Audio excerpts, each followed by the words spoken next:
we have an amazing selection of works by Picasso, Giacometti, Matisse, Miro. So we have something for every collector in this field at the top of the line. After our sale in London, we're extremely excited about what we are going to expect in New York. We have an extremely strong selection of works from both private collections and museum and foundation collections. So we're hoping to ride on the momentum of our success in London, and we're thinking that the eyes are going to be on Sotheby's this spring.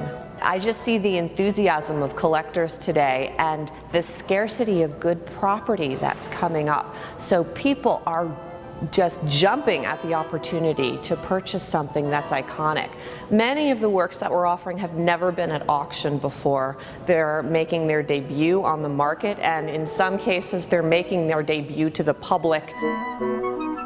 This is Picasso's Les Sauvages, and what we're looking at are various depictions inspired by his lover Marie-Thérèse Walter. He was inspired by the voluptuous curves of Marie-Thérèse and her incredibly athletic spirit. So what we're looking at here commemorates a particularly traumatic event that occurred to Marie-Thérèse. She had been swimming in a river and almost drowned, and suffered a great deal and lost a lot of her hair after this horrible event. And Picasso was so traumatized by it that he focused a series of paintings on that event. But instead of depicting her at a river, he depicts her at the beach, which is where he had his happiest memories of Marie-Thérèse. So you see many facets of the young woman. You see her playing ball, you see her swimming, you see her doing these incredibly beautiful arabesques. But you also see the actual event of the rescue of Marie-Thérèse being lifted out of the water,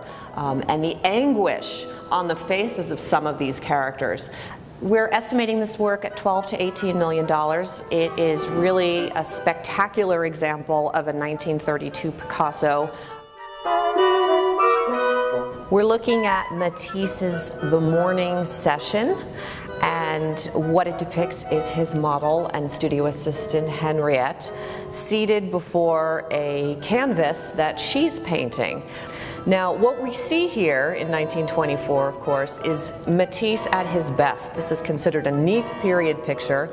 It incorporates the beautiful Mediterranean light streaming through the window. So we're seeing Henriette painting, and of course that begs the question, well, where is Matisse? Matisse is standing in front of her painting her. So he's established this dialogue between himself and Henriette, but also between the viewer and Henriette, and the viewer and the absent Matisse. It's a fascinating composition.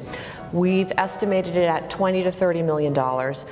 Matisse Nice scenes from this period, this particular one is dated from 1924, are exceptionally rare. This one is top of the line quality, and we think that people are going to come out in droves to compete for this picture. One of the superstars of our sale is coming to us from the Metropolitan Museum of Art. It's a work by Claude Monet of the Normandy coast, painted in 1882. It is a prime example of Impressionist pictures. By 1882, Monet was at the top of the heap of all the Impressionist artists, and what he was known for, of course, were his landscapes. Beautiful, sun-dappled landscapes, if you're lucky, depicting a water scene, and we're lucky because we have one of the best here. It is a spectacular picture. It's probably a defining Impressionist landscape, and we're thrilled to have it in our sale. So this picture is estimated at $5 to $7 million, but quite frankly, we don't know what it's going to make. The Monet market is on fire right now. You cannot undersell a Monet.